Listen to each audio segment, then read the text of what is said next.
G7 शिखर सम्मेलन में हिस्सा लेने के लिए कनाडा पहुंचे हैं प्रधानमंत्री मोदी, जिनका कैलगरी एयरपोर्ट पर जोरदार स्वागत किया गया है। दोनों देशों के बीच जारी तनाव के बीच पीएम मोदी की ये पहली कनाडा यात्रा है और यही वजह है कि पीएम मोदी की इस यात्रा पर हर किसी की नजर टिकी हुई है। कनाडा पहुंचकर पीएम मोदी ने ट्वीट किया। पीएम मोदी ने लिखा कि G7 शिखर सम्मेलन में भाग लेने के लिए वो कनाडा पहुंचे हैं कैलगरी में।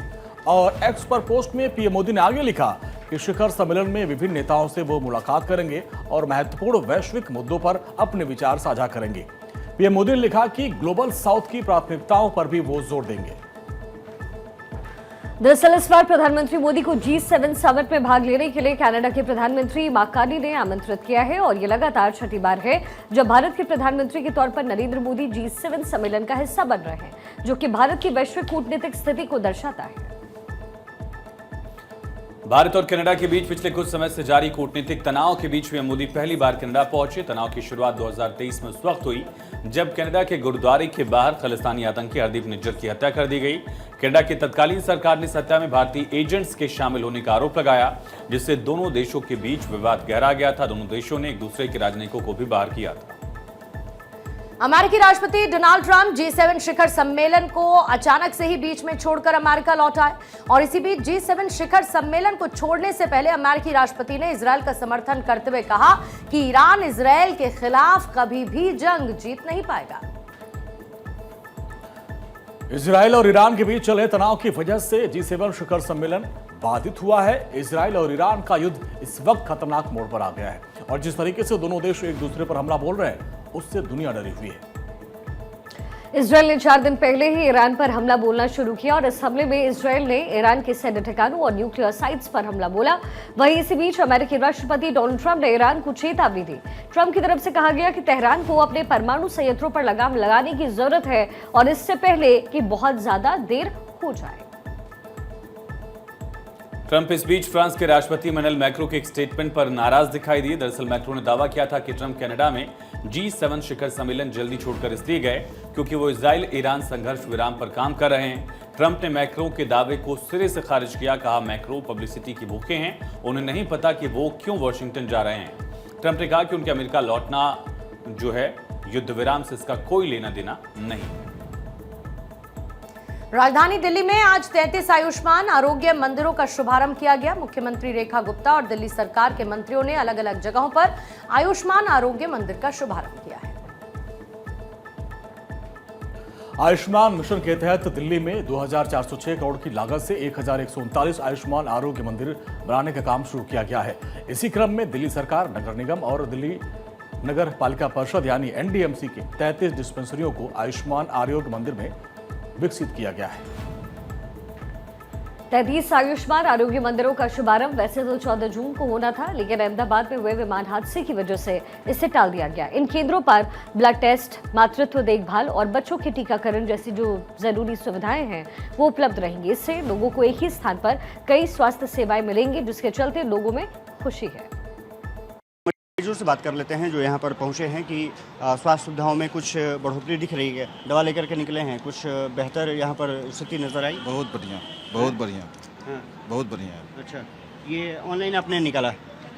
ये आए मुश्किल से मेरे को 10 मिनट लगा है। अच्छा, पर्ची बनाया, डॉक्टर को दिखाया। मैं पहले आया था, दिखाया था, ये दवाई खाया था, काफ़ी फर्क है मुझे। आज दोबारा मेडिसिन के लिए आया था। मुश्किल से 5-7 मिनट लगे हैं, मेडिसिन ले लिया। ऑनलाइन सिस्टम यहाँ पर? हाँ, ऑनलाइन बहुत बढ़िया। अच्छा, बहुत बढ़िया, पहले से बेहतर मतलब? बहुत बेहतर है, बहुत बेहतर है। तो संतुष्ट लोग नज़र आ रहे हैं। अब देखना दिलचस्प होगा कि आगे रिस्पॉन्स किस तरह से होता है। कैमरामैन सोहन के साथ में अक्षय राय, भारत 24 दिल्ली। वहीं लोगों को उम्मीद है कि इस व्यवस्था के शुरू होने से उनको स्वास्थ्य सुविधाओं को पाने में आसानी हो सकेगी। कई टेस्ट फ्री हैं। बुजुर्गों के लिए 10 लाख तक स्वास्थ्य सुविधाएं मिलेंगी, उससे लोगों को बड़ी राहत मिलने की उम्मीद है। वहीं ये पहल बीजेपी सरकार के उस वादे का हिस्सा है जिसमें राजधानी के लोगों को एक ही छत के नीचे बेहतर स्वास्थ्य suविधाएं उपलब्ध कराने का वादा किया गया था। की स्वास्थ्य व्यवस्था को बेहतर करने के लिए और जन जन तक स्वास्थ्य सुविधाओं को पहुंचाने के लिए आयुष्मान आरोग्य मंदिर का उद्घाटन आज सीएम रेखा गुप्ता ने किया है। तमाम जगहों पर मंत्रियों ने उद्घाटन किया है। 33 केंद्र का उद्घाटन किया गया है, साथ ही साथ 17 जन औषधि केंद्र का भी उद्घाटन किया गया है। आप देख सकते हैं कि ये आयुष्मान आरोग्य मंदिर बाबर रोड नई दिल्ली का यहाँ पर है। साहिब सिंह वर्मा कुछ देर पहले यहाँ पर मौजूद थे और सीएम रेखा गुप्ता ने ये उद्घाटन किया है तमाम जगहों पर। तमाम केंद्रीय मंत्री के साथ साथ जो प्रदेश सरकार में मंत्री थे उसमें उन्होंने शिरकत की है। और मैं वहीं जो आयुष्मान आरोग्य मंदिर हैं वहीं पर मौजूद हूँ। मैं तस्वीरें दिखाऊंगा कि क्या कुछ व्यवस्था बेहतर बदलती हुई आपको दिखाई दे सकती है। आप यहाँ पर देख सकते हैं कि टोकन प्रिंटिंग मशीन लगाई गई है जो कि एनडीएमसी द्वारा है और यहाँ से आप टोकन प्राप्त कर सकते हैं। और इसके अलावा अगर बात की है तो बैठने की यहाँ पर आपको व्यवस्था नज़र आ सकती है। साथ ही साथ सामने अगर देखेंगे तो रिसेप्शन या रजिस्ट्रेशन केंद्र है। साथ ही साथ लाइन में लग करके यहाँ पर अपने लोगों को पर्ची बनवा सकते हैं अगर ऑनलाइन नहीं बनवाना चाहें तो।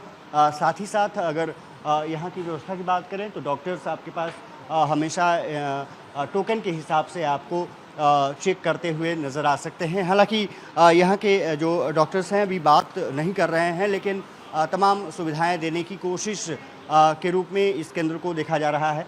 आप तस्वीरें देख सकते हैं कि डॉक्टर्स यहाँ पर बैठे हुए हैं, वो मरीज़ों की देखभाल कर रहे हैं। कोशिश यही है कि इस जो आयुष्मान आरोग्य मंदिर है उसके ज़रिए स्वास्थ्य सुविधाओं को बेहतर किया जा सके। कैमरामैन समन के साथ में अक्षय राय, भारत 24, दिल्ली। दिल्ली के अशोक विहार के जेलर वाले बाग में दूसरे दिन भी डीडीए का बुलडोजर चला है। इस कार्रवाई में इलाके में मौजूद 200 झुग्गियों को जमींदोज कर दिया गया। और गर्मी के मौसम के बीच डीडीए की इस कार्रवाई से लोगों में नाराजगी है। लोगों का आरोप है कि वो अब बेघर हो गए। ऐसे में इस मौसम में वो कहां जाएंगे, कहां रहेंगे। अब इस पूरी कार्रवाई के बाद झुग्गियों में रहने वाले लोगों ने डीडीए पर गंभीर आरोप लगाने शुरू कर दिए हैं। लोगों के मुताबिक पूरे दस्तावेज होने के बावजूद उन्हें अभी तक मकान नहीं मिला है। बुलडोजर कार्रवाई से पहले इलाके की बिजली आपूर्ति बंद कर दी गई। दर्जन भर अर्थ मूवर मशीनों और बुलडोजर से झुग्गियों को हटाया गया। वहीं पूरी कार्रवाई के दौरान भारी पुलिस फोर्स की तैनाती भी रही। इस वक्त हम मौजूद हैं दिल्ली के अशोक विहार जेलर वाला बाग के पास और आप तस्वीरों में देख सकते हैं यहाँ पर डीडीए की तरफ से अवैध मकानों पर एक बड़ी कार्रवाई की गई है। और आपको यहाँ पर अब सिर्फ ईंट और पत्थर आपको तस्वीरों में दिखाई दे रहे होंगे। तकरीबन 200 से ज्यादा जो झुग्गियां हैं उनको डीडीए ने जमींदोज किया है और अब यहां से जो लोग हैं अपना सामान इकट्ठा कर रहे हैं और दूसरी जगह जा रहे हैं। कुछ लोग हमारे साथ हैं, हम उनसे बातचीत कर लेते हैं। क्या नाम है आपका? किरण जी, डीडीए की तरफ से जो सर्वे किया गया था, कब किया गया था? क्या लिस्ट में आपका नाम आया था?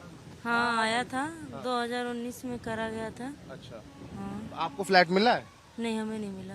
क्यों? जब लिस्ट में नाम आया, सर्वे हुआ, तो फिर फ्लैट क्यों नहीं मिला? वाले में उन्होंने कैंसिल कर दिया ना, वो नहीं था, क्या नाम है, ये राशन कार्ड। अच्छा, हाँ जी, राशन कार्ड। हाँ जी। बाकी हमारे तो पति यही, इनका जन्म यहीं पे हुआ है, कितने पुराने 2011 का 12 का प्रूफ है, उनके प्रूफ से तो देना चाहिए था। बिल्कुल, देखिए लोगों का यही आरोप है। देश की राजधानी दिल्ली में जहां भी कार्रवाई हो रही है, लोगों का यही कहना है कि डीडीए का जो नॉर्म्स है उसको पूरी तरह से इन लोगों ने फुलफिल किया। यानी कि 2015 से पहले का जो डॉक्यूमेंट है वो होना चाहिए था, इन लोगों ने दिखाया।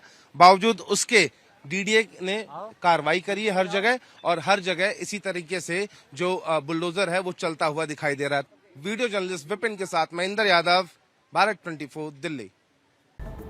पटना में नीतीश कैबिनेट की अहम बैठक हुई। सीएम नीतीश कुमार की अध्यक्षता में कैबिनेट की इस बैठक में कई अहम फैसलों पर मुहर लगाई गई। इस बैठक में कैबिनेट के सभी मंत्री भी मौजूद रहे।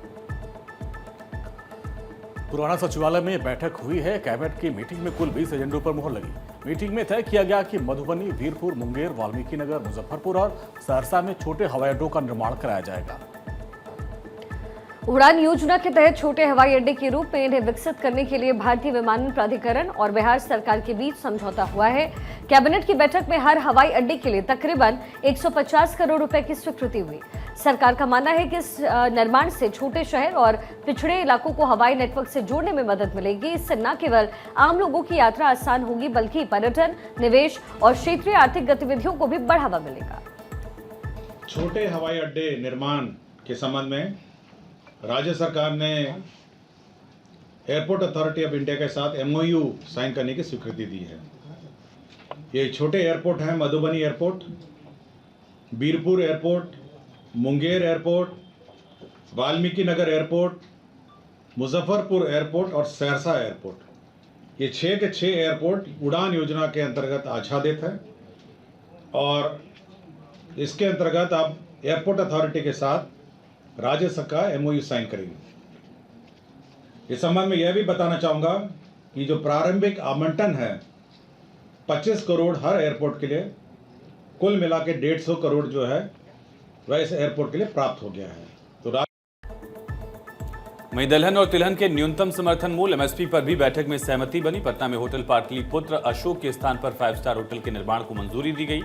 PPP मॉडल के तहत एक निजी कंपनी को ये प्रोजेक्ट दिया गया।